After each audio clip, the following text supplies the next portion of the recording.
사울을 왕으로 선언하는 축제장에서 회개의 메시지를 전했습니다. 이 회개의 메시지는 사울이 왕으로 등극하는 그 시점에서 본다고 하면은 좀 어울리지 않는 그런 설교라고 할 수 있을 것입니다. 그러나 사무엘은 백성들의 죄악을 그냥 보고만 있을 수가 없었습니다. 그래서 사무엘은 하나님은 어떤 분이신가, 하나님은 이스라엘을 구원하여 주신 출애굽을 시킨 분이라는 것을 강조합니다. 그리고 하나님은 어떤 분이셨습니까? 공의와 사랑이 크신 분이기에 조상들로부터 약속하신 그 언약을 신실하게 지키시는 그런 하나님임을 말했습니다.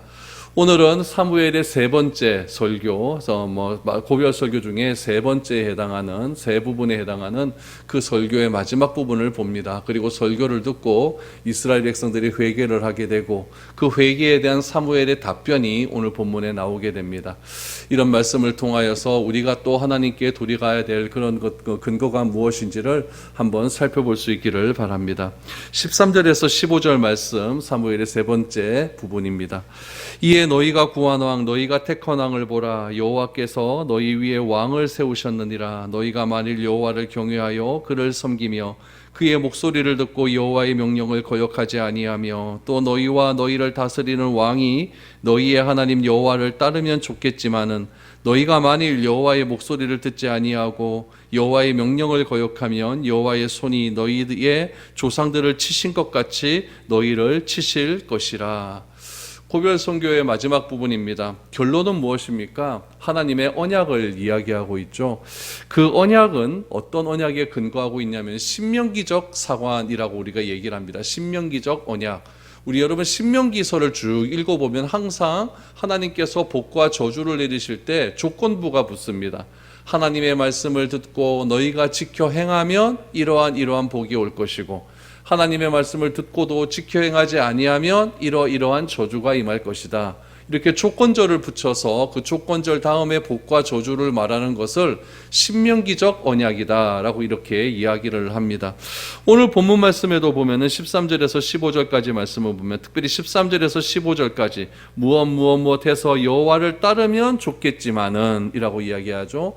좋겠지만 너희가 만일 여호와의 목소리를 듣지 아니하고 여호와의 명령을 거역하면 어떻게 된다는 겁니까? 너희 조상들을 치신 것 같이 너희를 치실 것이다. 신명기적인 그런 언약의 근거에서 복과 저주를 사무엘이 말을 하고 있습니다.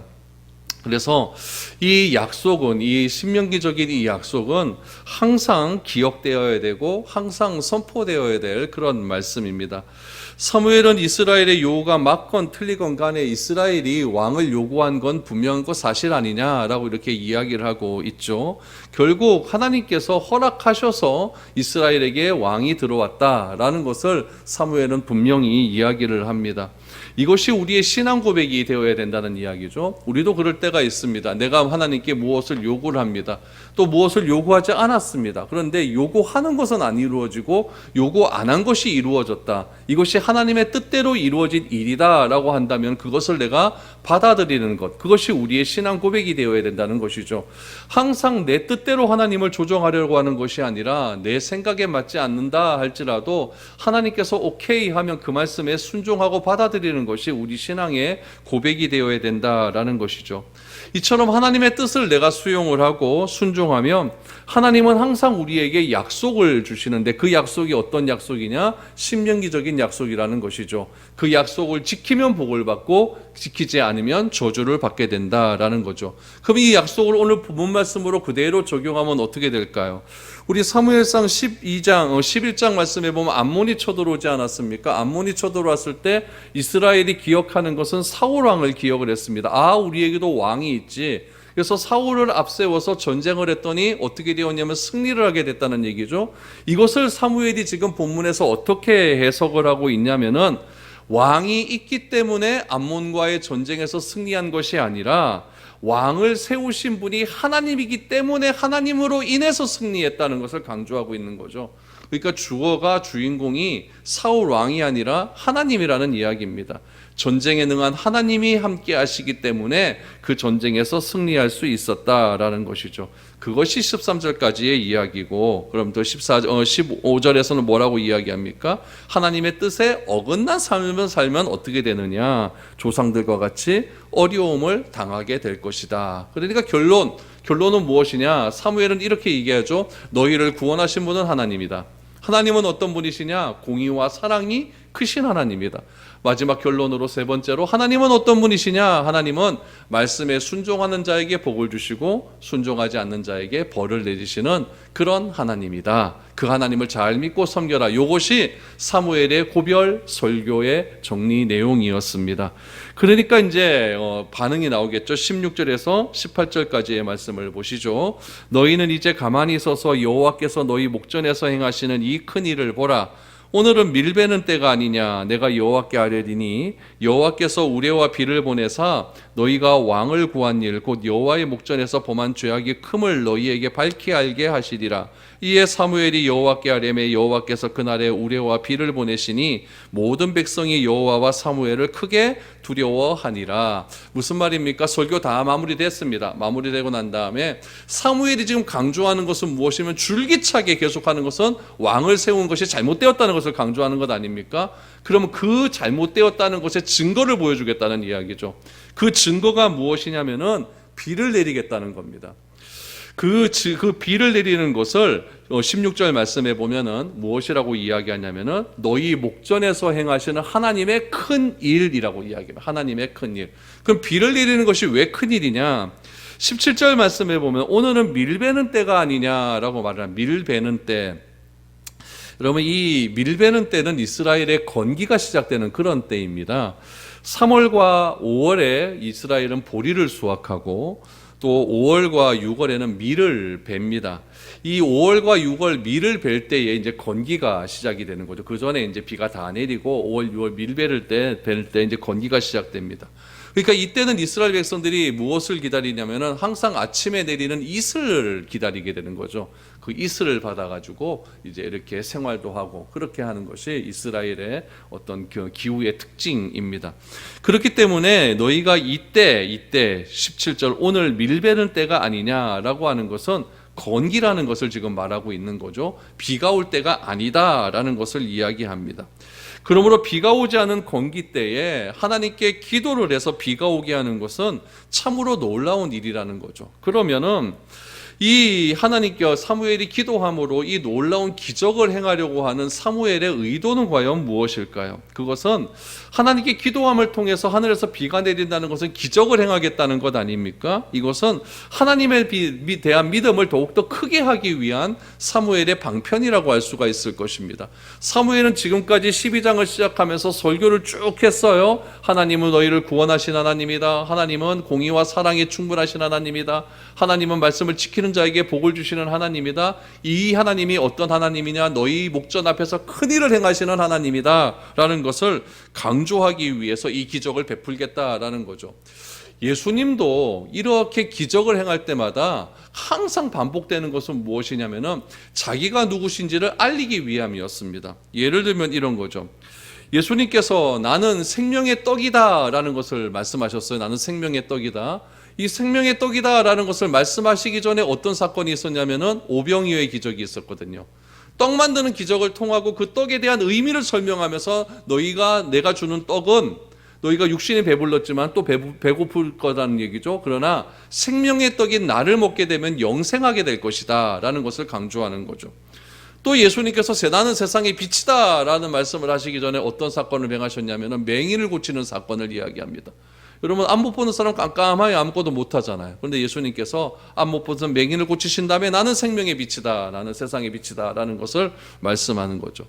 또 예수님께서 죽은 나사로를 살리십니다. 죽은 나사로를 살리신 다음에 예수님께서 자기를 뭐라고 선언하시냐면은 나는 부활 생명이다, 나는 부활 생명이다 라는 것을 말씀하시는 거죠. 그래서 예수님은 자신이 누구신지 알리기 위해서 기적을 행하는 것이지, 이것을 통해서 여러분 사람을 높이고 또 기적을 높이고 그것 때문에 예수님께서 기적을 행하신 일은 단 한 번도 없다라는 이야기죠. 밀베는 때에 건기 때에 사무엘이 기도함을 통하여서 이 건기 때에 비를 내린다라고 하는 것은 사무엘이 분명히 말을 합니다. 너희 목전에서 하나님의 큰 일을 행하겠다, 자신의 능력을 과시하겠다, 이 이야기가 아니라는 이야기죠. 하나님이 어떤 분이시냐, 하나님은 어떤 분이신가, 너희 목전에서 큰 일을 행할 수 있는 그런 능력의 하나님이라는 것을 강조하기 위해서 지금 이 비를 내리게 하겠다라는 것이죠. 그래서 사무엘은 이런 기적을 통해서 이스라엘이 왕을 구한 일이 하나님 앞에서 얼마나 큰 범죄한 일인가를 다시 한번 그들에게 되새김질 해주고 있다는 이야기죠. 이처럼 여러분, 사무엘은 누구 눈치 보고 설교하는 그런 선지자가 아니었습니다. 청중들이 원하는 말만 하는 그런 설교자도 아니었죠. 하나님의 뜻이라고 한다면 가감없이 하나님의 말씀을 전할 수 있는 그런 선지자였습니다. 그러므로 사무엘이 하나님께 드린 믿음의 기도를 통해서 하나님은 이스라엘을 보호하시는 분이라는 것을 강조하는 거고, 백성들이 타락하고 범죄했을 때, 신앙에서 벗어났을 때에 어떤 일이 일어날 것이라는 것을 사무엘은 지금 이 믿음의 기도를 통해서 백성들에게 보여주고 있는 것입니다. 그럼 여러분 보세요. 건기 때입니다. 비가 도저히 안 오는 그런 날이에요. 그런 날에 사무엘이 기도했더니 비가 내립니다. 비가 내리면은 어떤 반응이 일어날까요? 오늘 본문 말씀 다시 한번 보시면은 18절 말씀의 가반절에 보니까, 이에 사무엘이 여호와께 아뢰매 여호와께서 그날에 우레와 비를 보내시니 모든 백성이 여호와와 사무엘을 크게 두려워하니라 라고 얘기하고 있습니다. 두려워하는 마음이 생겼다라는 이야기죠. 하나님을 만만하게 보는 것이 아니라 하나님을 두려워하는 마음이 생기기 시작을 했습니다. 이 두려워하는 마음 속에서 이 하나님은 정말 우리와 함께 하시는 분이시고, 이 사무엘이 이 기적을 통해서 하나님의 두려운 하나님이라는 것을 백성들에게 알게 하여 주셨고, 백성들은 그 사무엘의 말씀의 의도를 분명히 깨닫게 되었을 것입니다. 이런 비와 관련된 기적이 구약 성경에 보면 종종 나오게 되죠. 우리 야고보서 한번 찾아볼까요? 야고보서 5장 17절 18절 말씀을 보시죠. 야고보서 5장 17절 18절에 보니까, 엘리야는 우리와 성정이 같은 사람이로되 그가 비가 오지 않기를 간절히 기도한즉 3년 6개월 동안 땅에 비가 오지 아니하고 다시 기도하니 하늘이 비를 주고 땅이 열매를 맺었느니라 라고 말하죠. 엘리야를 뭐라고 이야기하냐면 우리와 성정이 같은 사람이다, 나와 똑같은 감정을 가진 사람이라는 이야기죠. 똑같은 감정을 가진 엘리야가 기도했더니 3년 6개월 동안 땅에 비가 오지 않았고, 또다시 기도했더니 비가 왔다는 것을 강조하고 있는 것입니다. 이처럼 여러분, 엘리야 시대 때도 이런 기적은 일어났는 것이죠. 사무엘이 기도했더니 건기 때에 있음을 바라는 그들에게 비와 우레가 내렸다라고 하는 것은 하나님의 놀라운 큰 일을 그들 앞에서 행하셨다라는 것을 알게 되는 것이죠. 그 하나님에 대한 두려움, 하나님에 대한 경외함, 하나님이 우리를 구원하신 하나님, 그 하나님을 알게 될 때에 백성들이 느끼는 감정은 무엇이냐면, 결단은 무엇이냐면, 하나님께 기도해야 된다, 하나님은 우리의 기도의 대상이라는 것을 분명히 알게 되죠. 그래서 시편 91편 15절 말씀에 보면은 그 하나님이 어떤 하나님이신지를 시편의 저자는 이렇게 고백을 하고 있습니다. 시편 91절 15절 말씀을 보십시오. 그가 내게 간구하리니 내가 그에게 응답하리라. 그들이 환난 당할 때에 내가 그와 함께하여 그를 건지고 영화롭게 하리라. 무엇이라고 말합니까? 하나님은 반드시 나에게 응답하는 분이시고, 환난 당할 때에 함께 하시는 분이시고 건져내시는 분이다. 그 하나님이 어떤 분이냐? 기도의 대상이신 우리의 하나님이다라는 것을 강조하고 있는 것이죠. 그러므로 내가 기도할 수 있는 근거가 어디에 있느냐? 내가 기도해야 되는 이유가 어디에 있느냐? 하나님은 나에게 응답하시는 분이시고, 하나님은 나와 함께 하시는 분이시고, 하나님은 환난 속에서 나를 건지시는 영화로우신 하나님이기 때문에 내가 그 하나님을 향하여 기도할 수 있다라는 얘기죠. 근데 이스라엘 백성들은 어떠했느냐? 기도의 대상이신 이 하나님을 멀리하고 가나안 땅의 우상을 섬겼다는 데 문제가 있는 것이죠.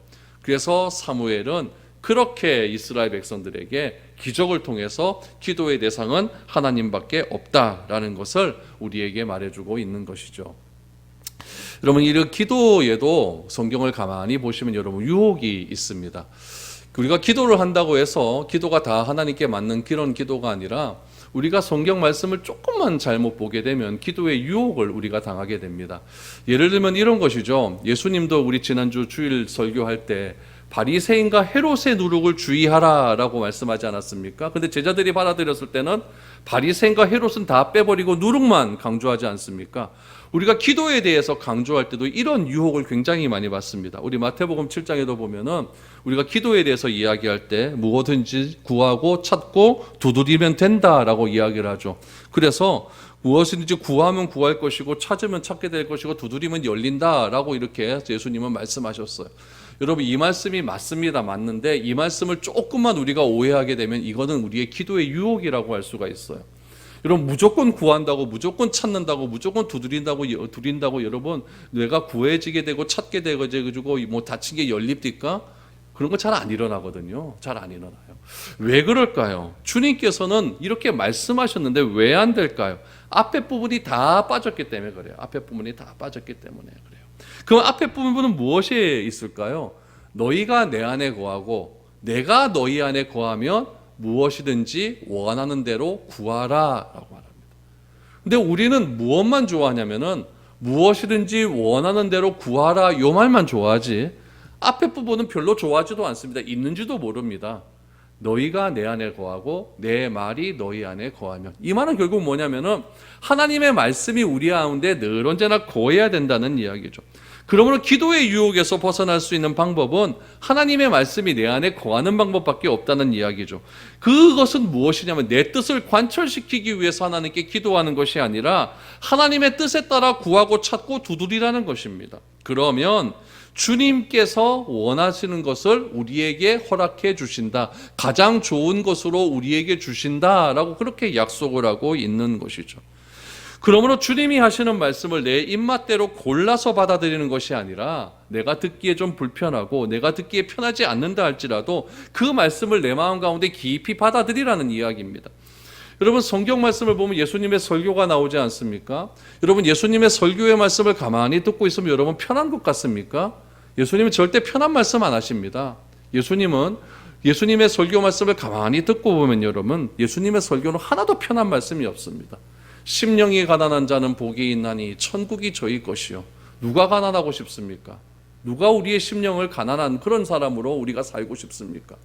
여러분 예수님의 설교는요 다 내가 원하는 것과 반대되는 그런 설교만 한다는 이야기죠. 그런데 그 예수님의 불편한 설교를 인간이 인위적으로 바꿉니다. 사람들이 인위적으로 변질을 시켜버립니다. 사람이 인위적으로 청중들이 원하는 설교로 바꾸어 버리면 어떻게 되느냐? 여러분 편한 설교가 되는 것이죠. 내가 듣기에 굉장히 유익한 설교가 됩니다. 그렇게 되면 어떻게 될까요? 아무런 유익이 없게 되는 것이죠. 그래서 이런 것에 익숙해지게 되면 어떻게 되느냐? 기도에 응답이 없습니다. 왜냐하면은 주님께서 말씀하시는 그대로 설교를 안 하거든요. 편한 대로만 설교하거든요. 기도에 응답이 없으니까 어떻게 될까요? 기도 안 하죠. 기도 안 하게 되면 어떻게 됩니까? 하나님을 떠나게 됩니다.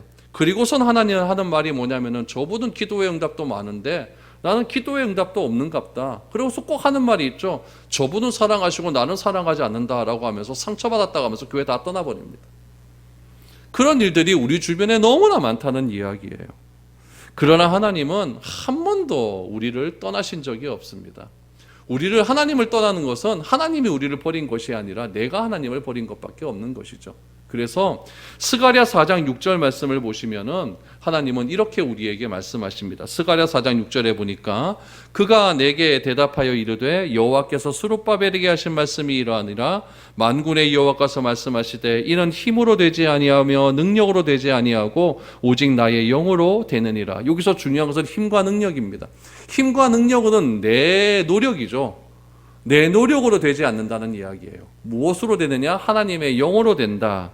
그럼 여러분 보십시오. 내 힘과 능력으로 안 되는 것이 있다는 것을 아는 사람은 기도합니다. 내 힘과 능력으로 되는 거 자꾸 해보니까 자꾸 돼요. 그러면 기도 안 하죠. 그래서 우리가 기도를 많이 하시는 사람일수록 내 힘과 능력으로 잘 안 된다는 것을 인정하시는 분들이 하나님의 영을 구하게 되는 것이죠. 그래서 하나님께 간구하게 되는 것이고 하나님 앞에 나와서 무릎을 꿇게 되는 것이죠. 여러분, 내 힘과 능력으로 다 되는데 뭐하러 기도하겠습니까? 그럼 믿을 일도 없는 것이죠. 그래서 자기는 안 하고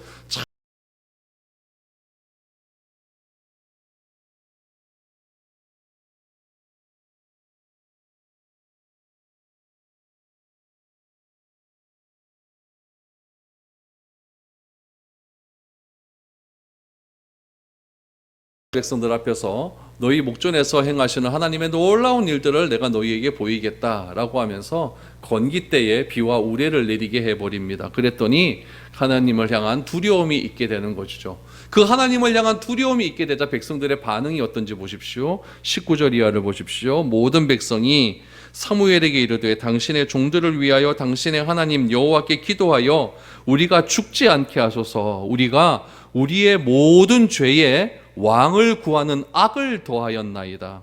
사무엘이 백성에게 이르되 두려워하지 말라. 너희가 과연 이 모든 악을 행하였으나 여호와를 따르는 데서 돌아서지 말고 오직 너희의 마음을 다하여 여호와를 섬기라. 돌아서서 유익하게도 못하며 구원하지도 못하는 헛된 것을 따르지 말라. 그들은 헛되니라. 여러분, 두려워하는 백성들이 회개가 나옵니다. 결단이 나오게 된다는 거죠. 그 결단이 무엇입니까? 우리는 죄를 정말 많이 지었는데 그 죄에다 또 하나의 죄를 지었다. 그건 무엇입니까? 왕을 구하는 일. 백성들이 드디어 이제 고백을 하는 겁니다. 그러니까 사무엘이 백성들 입에서 스스로 이 이야기가 나오기를 바랬던 것이죠. 어떻게 하면 우리의 죄를 하나님께 구할 수 있을까요? 하나님을 두려워하는 마음이 크면 클수록 고백하게 된다는 얘기죠. 근데 인간이라는 존재가 하나님을 잘 두려워하지 않습니다. 뭔가 일이 팍 터져야 된다는 거예요. 그래서 사무엘은 너희의 목전에서 하나님의 큰 일을 행하리라. 도무지 내 경험으로는 되지 않는 일을 사무엘의 능력을 통해 하나님의 능력을 통해서 일하게 되니까 백성들이 그제서야 회개하고 깨닫게 된다라는 이야기죠. 그래서 사무엘은 이런 죄를 고백하는 이스라엘 백성들에게 돌아설 것을 말합니다. 여호와께로 돌아와라. 여호와께로 돌아와라. 여호와께로 돌아와야 된다는 거죠. 그럼 이스라엘 백성들은 그동안 무엇을 향하여 갔다는 이야기입니까? 21절 말씀해 보니까 유익하게도 못하며 구원하지도 못하는 헛된 것을 따랐다는 얘기죠. 이게 뭘까요? 우상입니다. 이게 뭘까요? 바알과 아세라입니다. 풍요의 신들이죠. 그런 것들을 지속해서 따랐다. 그러니까 너희는 빨리 여호와께 돌아와서 너희의 하나님의 말씀을 너희 마음 가운데 깊이 새겨라. 그래서 하나님의 뜻대로 사는 것이 좋다라고 이야기를 하는 겁니다. 지금 이야기를 어디서 했다고요? 왕의 취임식 날 하는 겁니다. 왕의 취임식 날 하는 것이죠. 사무엘은 온 이스라엘이 사울이라고 하는 왕이 자신을 지켜줄 것이라고 생각하고 또 암몬이라고 하는 전쟁에서 사무엘을 통해서 사울이 앞장서서 전쟁함을 통해 승리할 수 있었으니까 이제 블레셋과의 전쟁에서도 사울만 앞세우면 우리는 반드시 승리할 것이다. 이래서 이제 사울을 완전히 띄워주는 그런 삶의 현장에서 너희가 왕을 선택한 것은 잘못된 것이라고 이렇게 이야기를 합니다. 얼마나 불편할까요? 말하는 사무엘도 불편했을 것이고 그 말을 듣는 사울도 불편할 것이고 죄를 막 지적해서 그 죄의 지적이 자기에게 맞는 말이니까 회개하는 이스라엘 백성들도 불편할 것 아닙니까? 그러나 왕을 구한 것 자체가 범죄한 일이고 아무리 하나님께서 허락하셨다 할지라도 이것은 하나님에 대한 범죄한 일이 맞기 때문에 사무엘은 백성들에게 그렇게 설교를 하는 것입니다. 그리고 22절 이하를 보십시오. 여호와께서는 너희를 자기 백성으로 삼으신 것을 기뻐하셨으므로 여호와께서는 그의 크신 이름을 위해서라도 자기 백성을 버리지 아니하실 것이요 나는 너희를 위하여 기도하기를 쉬는 죄를 여호와 앞에 결단코 범하지 아니하고 선하고 의로운 길을 너희에게 가르칠 것인즉 너희는 여호와께서 너희를 위하여 행하신 그 큰 일을 생각하여 오직 그를 경외하며 너희의 마음을 다하여 진실이 섬기라. 만일 너희가 여전히 악을 행하며 너희와 너희 왕이 다 멸망하리라 라고 말합니다. 하나님은 어떤 분이십니까? 전심으로 돌이키면은 버리지 않는 분이라는 것을 이야기합니다. 우리가 회개하면 절대 버리지 않는 분이 바로 하나님이라는 것을 이야기합니다. 여러분, 이것이 복음 아니겠습니까? 주께로 돌아오는 것이 복음 아니겠습니까? 복음의 핵심을 지금 사무엘은 백성들에게 전하고 있는 것이죠. 그리고 놀라운 약속 하나를 합니다. 그 약속이 무엇이냐? 자신은 이제 공직에서 은퇴하지만은 자신이 생명이 다하는 그날까지 이스라엘을 위한 기도하기를 쉬는 죄를 범하지 않겠다라고 말을 합니다. 또한 이스라엘이 범죄하고 선하고 의로운 길을 갈 수 있도록 최선을 다해 나는 가르칠 것이다 라고 말을 합니다. 사무엘은 기도와 가르침을 지속한다는 가르침에 이스라엘이 해야 할 일은 무엇이냐? 하나님께서 이스라엘에 행하신 일을 기억하고 오직 하나님을 경외하고 마음을 다하여 섬기는 일, 그것이 이스라엘 백성들이 해야 되는 일이라는 것이죠. 그러므로 여러분, 우리의 믿음은 명사가 아닙니다. 어떤 단어의 정의를 내 지식 속으로 자꾸 아는 게 아니라는 것이죠. 사무엘이 설교에 지금 지금 고별 설교 마지막에서 백성들과의 약속을 보십시오. 사무엘은 무엇이라고 이야기하냐? 기도하기를 시조하는 자, 그래서 기도를 이야기합니다. 가르침을 강조하죠. 그런데 기도가 뭐고 가르침이 뭐다, 이것에 대한 정의를 말하지 않습니다. 나는 기도하기를 쉬는 죄를 범하지 않고, 기도 계속 하겠다는 이야기입니다. 나는 가르치겠다라는 것을 강조하고 있는 것이죠. 여러분, 믿음은 뭐냐? 아는 것이 아니라 행함입니다. 동사예요. 믿음은 동사예요. 백성들도 보십시오. 생각, 경외, 섬김을 말합니다. 그러나 사무엘은 뭐라고 이야기하느냐? 생각하라, 경외하라, 섬기라 라고 말합니다. 생각, 경외, 섬김의 정의를 이야기하는 것이 아니라, 거기에 대한 명사형을 얘기하는 것이 아니라 동사가 중요한 것이죠. 생각하는 것이 중요한 것이고, 경외하는 것이 중요한 것이고, 섬기는 것이 중요하다는 이야기죠. 아무리 많이 알고 있으면 뭐합니까? 섬기지 않고 생각하지 않고 여러분 경외하지는 않는데요. 그러므로 그 알을 실천하지 않는 것은 여러분 그 알이 죽은 것입니다. 그래서 야고보는 행함이 없는 믿음은 죽은 믿음이라고 이야기하고 있는 것이죠. 그러므로 우리 신앙인에게 있어서, 그리스도인에게 있어서 어떻게 보면 은퇴란 없습니다. 평생 기도하고 평생 가르치는 일에 최선을 다해야 됩니다.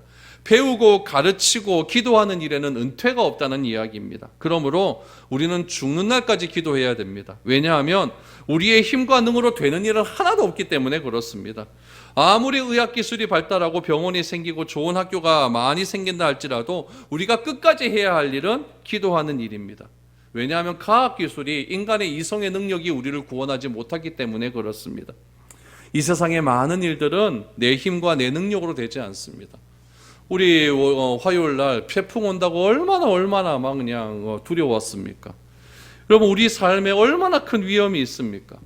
세계의 역사를 여러분 가만히 살펴보면은 역병이 일어나고 기근이 일어나고 전쟁이 가장 심할 때, 여러분 그때가 언제냐? 교회가 새롭게 되어야 될 때입니다. 여러분, 유럽에 흑사병이 일어날 때가 있었습니다. 14세기 중반부터 일어나갖고 15세기, 16세기까지 계속해서 일어났습니다. 그때 유럽에 몇 명이 죽었냐면 1억 명이 죽었습니다. 그때 유럽 인구의 한 70%가 다 죽어져 나갔어요. 그때 그 흑사병이 창궐했었을 때 누가 등장하냐면 루터가 등장을 합니다. 루터가 등장하고 스위스의 찌빙글리가 등장을 합니다. 그렇게 등장을 하면서 그 가운데서 사랑을 실천하는 거죠. 사랑을 실천하면서 진정한 그리스도인의 모습이 무엇인지를 그 루터와 찌빙글리를 통해서 죽어져가는 흑사병의 그 참혹한 현장 속에서 그들에게 보여주었습니다. 1755년 11월 1일에는 무슨 일이 일어난지 아십니까? 여러분, 11월 1일은 카톨릭에서 굉장히 중요한 날인데 만성절이라고 하는 축제의 날입니다. 이 만성절은 무엇이냐면은 카톨릭은 의인이라는 것을 굉장히 강조를 해요. 그래서 굉장히 뛰어난 신앙인을 잘한 사람한테 앞에다가 성자를 붙입니다. 그래서 성 김대건 신부 뭐 이런 식으로 해가지고 성자를 붙이죠. 그런데 성인으로 추대받은 사람이 있는 반면에 성인으로 추대를 받지 못하는 사람들이 있을 것 아닙니까? 그런 사람들을 다 성인으로 추대하는 시기 언제냐면은 만성절입니다. 만성절, 모든 사람을 성인으로 만드는 날이다. 만성절. 그날이 11월 1일입니다. 1755년 11월 1일 만성절이 오전 11시에 미사를 드리는데, 여러분 10시 한 40분쯤부터 포르투갈의 미스본에 이상한 일이 생겼습니다. 땅이 흔들리기 시작을 하는 거죠. 요즘으로 보면 진도 8.5에서 9의 지진이 일어납니다. 사람들은 생각하죠. 하나님께 경배하는 이 예배의 시간에 왜 이 지진이 일어났을까? 리스본의 이 지진으로 몇 명이 죽었냐고 하냐면은 여러분 많게는 10만 명이 죽었다고 합니다. 지진 한 방에. 그때 왜 그랬을까요? 왜 이런 일들이 일어났을까요? 카톨릭에 여러분 부패가 엄청났거든요. 그러면서 이 만성절 미사를 드리는 그 11시에 지진이 일어났으니까 생각을 하는 거죠. 이건 뭔가 하나님의 의미가 있다라고 생각을 하기 시작하는 겁니다. 그러면서 교회가 회복되고 갱신되기 시작하는 거예요. 이 코로나는 우리가 어떻게 바라봐야 될까요? 코로나도 이제 훗날 어떤 역사적인 해석이 나오겠죠. 우리가 갱신할 것은 과연 무엇인가를 다시 한번 생각해 봐야 됩니다. 이스라엘 백성들은 사무엘이 고별 선교를 통해서 무엇인가를 갱신하기 시작을 했습니다. 그 갱신하는 앞서 있었던 사건이 바로 암몬과의 전쟁 아닙니까? 그 전쟁을 통해서 이스라엘 백성들이 갱신하기 시작을 했고, 그 갱신함을 통하여서 우리가 여호와 앞에 범죄하였나이다, 왕을 구한 것이 우리가 하나님께 범죄한 일이었나이다 라고 회개하기 시작했다는 거예요. 우리도 이 참혹한 현장 속에서 전쟁 막 일어나잖아요. 태풍 막 일어납니다. 코로나 계속해서 일어납니다. 저 아는 목사님 교회에는요 3명이 하루에 죽었대요.